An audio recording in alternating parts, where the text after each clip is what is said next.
Sobat Jusma, selamat datang di JSP, Jusma Student Podcast. Baik, hari ini kita kedatangan tamu yang sangat spesial bersama Ibu Siti Juwariah selaku guru pembimbing ekskul Jusma Jurnalistik Semada ini.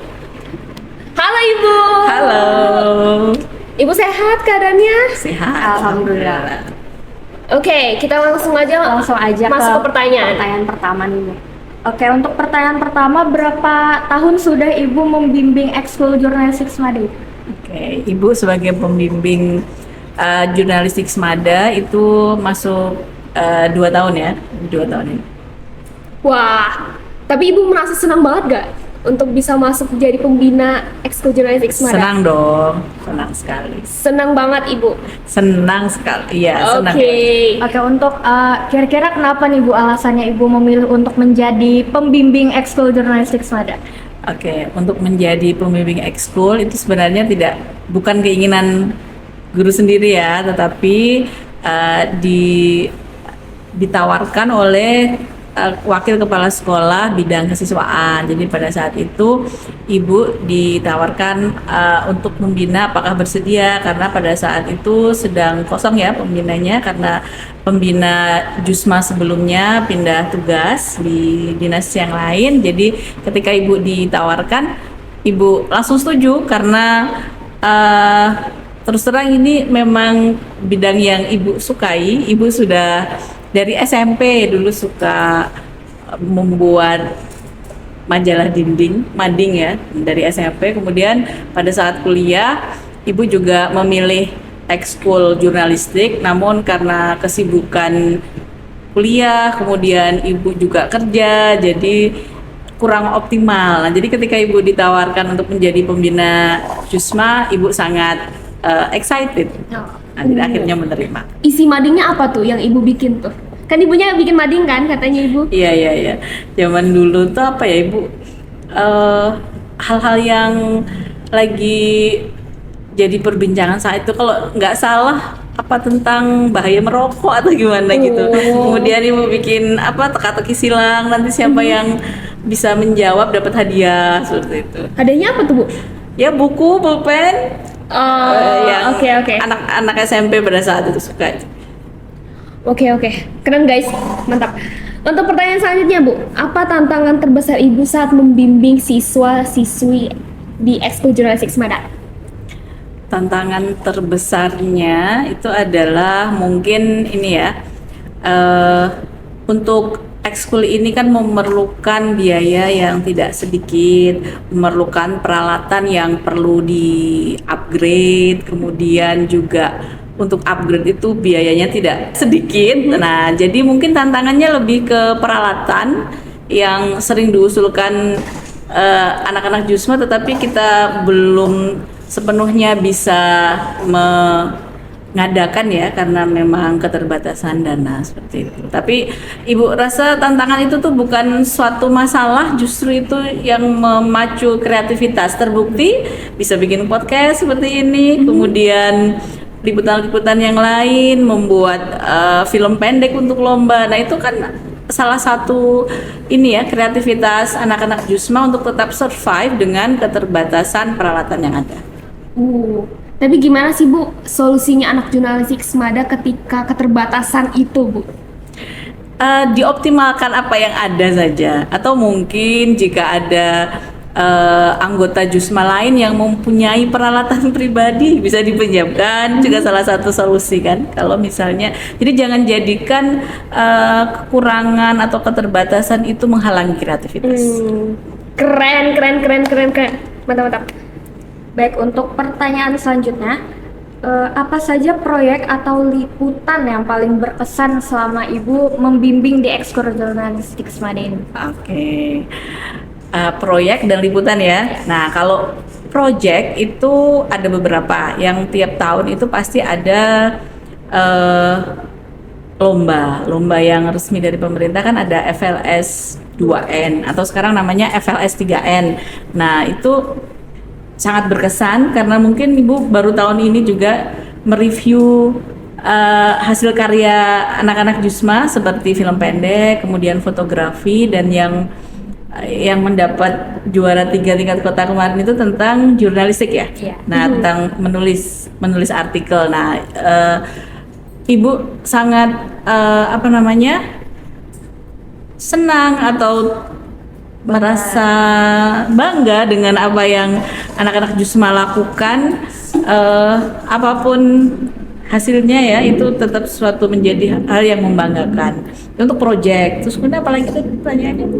Untuk liputan Ibu atau liputan boleh. Oke, untuk liputan, anak Jusma itu kan mungkin yang schedule tugasnya, schedule-nya itu yang sudah pasti ya, tiap minggu upacara, kemudian hari-hari besar, kemudian ketika ada tamu, kemudian kalau misalnya hari-hari keagamaan. Nah, itu Ibu bangga ngelihat anak-anak Jusma dengan face-nya bertugas. Nah, itu pemandangan yang luar biasa menurut Ibu. Nah, itu membanggakan. Kemudian ada juga ketika Jusma diajak berkolaborasi dengan tim media Dinas Pendidikan. Pada saat itu ketika ada kunjungan Menteri Pendidikan ke Palangkaraya, kita juga diundang untuk ikut liputan dengan para tim media dari Dinas Pendidikan. Itu membanggakan.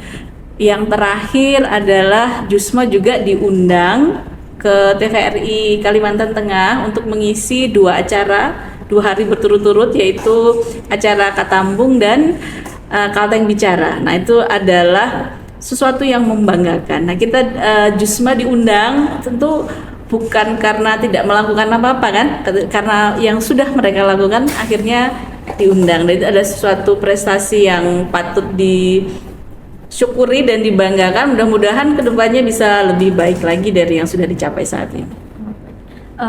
Itu kan tadi Ibu menjelaskan kalau akhir-akhir ini baru-baru saja Jurnalistik Semada diundang untuk acara ke TVRI Katambung ya Bu. Iya. Itu bagaimana kesan Ibu saat diundang ke sana selama 2 hari berturut-turut? Kesannya ya menyenangkan juga gugup ya. Ya, menyenangkan juga gugup. Tapi intinya kita berbangga dengan anak-anak Jusma. Jadi karena mungkin Jusma sudah dikenal oleh masyarakat, maka akhirnya diundang dan kita berbagi pengalaman. Mudah-mudahan menginspirasi buat sekolah-sekolah lain untuk menghidupkan ekskul jurnalistiknya juga. Dan Ibu ada nggak melihat perkembangan siswa-siswi Semada terhadap ekskul Jusma ini? Perkembangannya cukup baik sih. Menurut Ibu cukup baiknya itu bisa dilihat dari jumlah pendaftar. Jadi kan ketika rekrutmen di awal tahun pelajaran itu akan ada pendaftaran dari siswa baru. Nah, disitulah dari tahun yang lalu dengan tahun ini ada peningkatan yang signifikan. Nah, jadi Ibu rasa itu adalah bukti bahwa Jusma itu diminati oleh siswa. Apapun niat di belakangnya ya. Kita lihat dari pendaftarannya yang meningkat, otomatis itu disukain dong. Cukup meningkat Bu ya? Iya, benar. Tapi ketika Ibu melihat, kan peningkatan kan Bu untuk pendaftarannya, itu mereka semua berkontribusi atau ada yang sebagian tidak berkontribusi?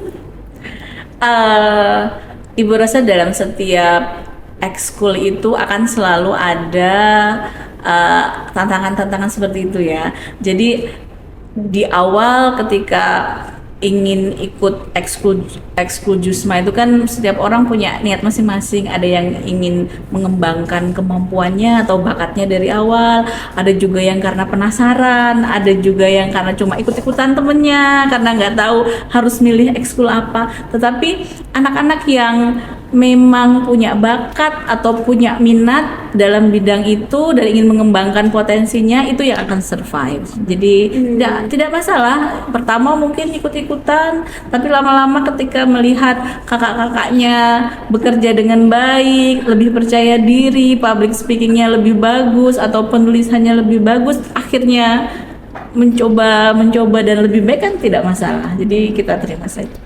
Oh, berarti itu hal yang normal ya Bu? Normal, Wajar, wajar. Tidak masalah apapun tujuannya ya. Dan untuk Ibu, apa pesan dan harapan Ibu untuk ekskul jurnalistik Semada nih Bu? Oke, kalau menurut Ibu tujuan harapan ke depan untuk Jusma ini adalah Jusma bisa menjadi pelopor untuk literasi media. Kalau boleh tahu literasi media itu apa ya Bu? Bisa dijelaskan? Baik, literasi media itu adalah kemampuan untuk mengakses, menganalisis, mengidentifikasi, kemudian mencipta. Nah, jadi mengakses artinya anak-anak atau warga Jusma yang melek literasi media itu akan dapat mengakses media atau informasi itu dengan baik dan bijak. Kemudian menganalisis ya, apa tadi, mengidentifikasi ya. Mengidentifikasi berarti dia bisa mengenali suatu media, oh ini kredibel atau tidak, ini layak untuk dikonsumsi atau tidak. Nah, kemudian menganalisis berarti dia mengetahui tujuannya apa, isinya apa. Nah, jadi suatu media itu apa tujuannya bisa kita kenali dengan kalau kita bisa mengidentifikasi dengan baik. Kemudian yang selanjutnya adalah menganalisis, berarti kita nih sebagai masyarakat atau sebagai anggota Jusma itu bisa menilai apakah suatu media itu kredibel atau tidak, ya kan, layak untuk dikonsumsi atau tidak, atau layak untuk disampaikan ke masyarakat atau tidak suatu media atau informasi itu. Kemudian yang terakhir ini yang perlu kita cermati adalah mencipta. Mencipta berarti bisa membuat konten. Nah, tapi nggak asal konten yang dibuat, tetapi juga konten-konten yang menarik, tapi tetap informatif dan edukatif. Nah, tentunya dengan tetap bijak dan bertanggung jawab. Jadi semua anak-anak Jusma itu menjadi pelopor untuk mengenalkan literasi media kepada masyarakat dan orang-orang di sekitarnya agar kita dapat bermedia dengan baik, bijak dan bertanggung jawab.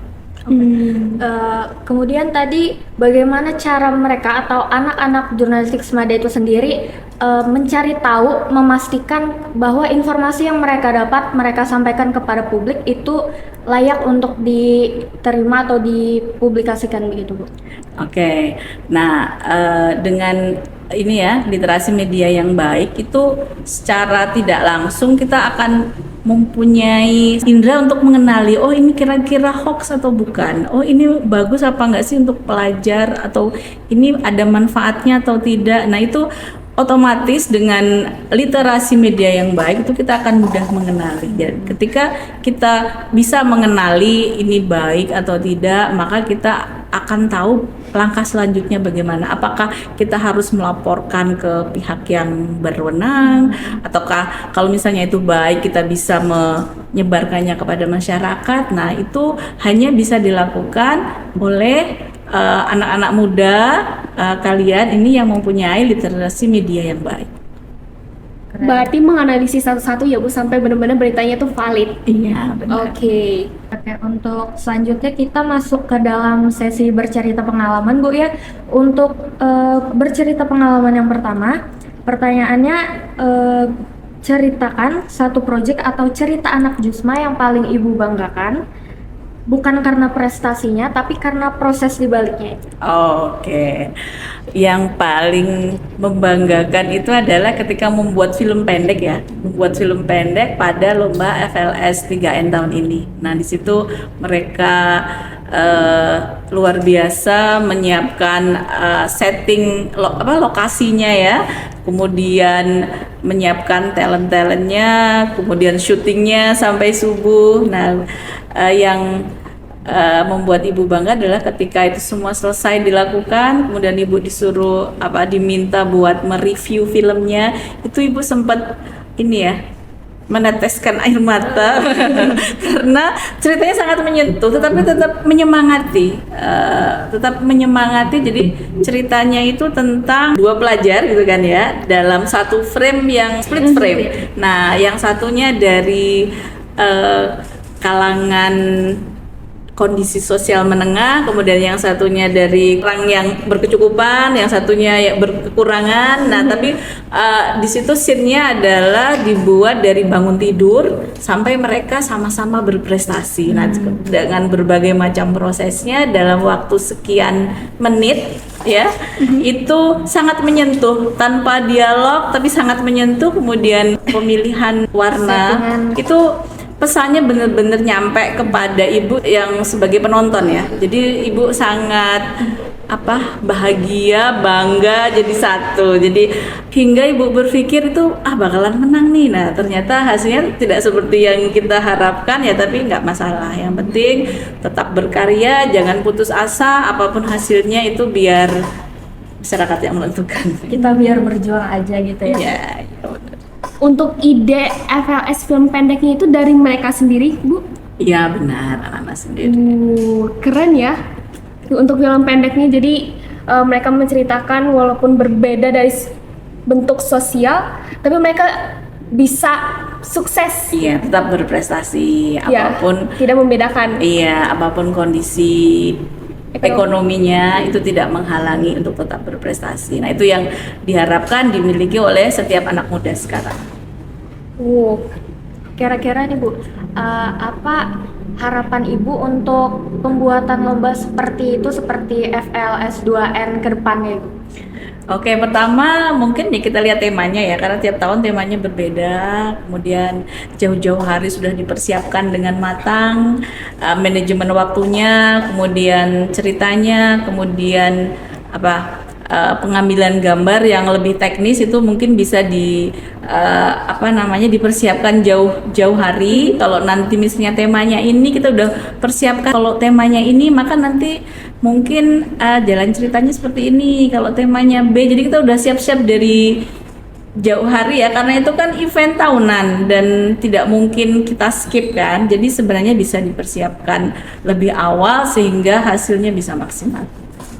Luar biasa. Memang banyak evaluasinya Bu ya. Nah, apa pesan dan harapan Ibu untuk JSP ini Bu, Jusma Student Podcast? Ya, Ibu berharap karena ini baru episode pertama ya. Nah, Ibu berharap akan ada episode selanjutnya dengan tamu-tamu yang luar biasa yang mudah-mudahan bisa menginspirasi kita sebagai warga sekolah, juga lebih-lebih kalau bisa menginspirasi masyarakat luas. Nah, sehingga respon masyarakat itu yang akan kita jadikan acuan nantinya. Nah, jadi Ibu berharap ini akan terus berlangsung seterusnya sampai ke generasi Jusma berikutnya. Oke, terima kasih Ibu responnya. Terima kasih Bu responnya. Terima kasih juga waktu yang telah diberikan untuk kami. Baik, Sobat Jusma, demikian podcast kami hari ini pada JSP Jusma Student Podcast. Jangan lupa like, comment, and subscribe. Kalian penasaran dengan segmen keduanya? Ditunggu ya.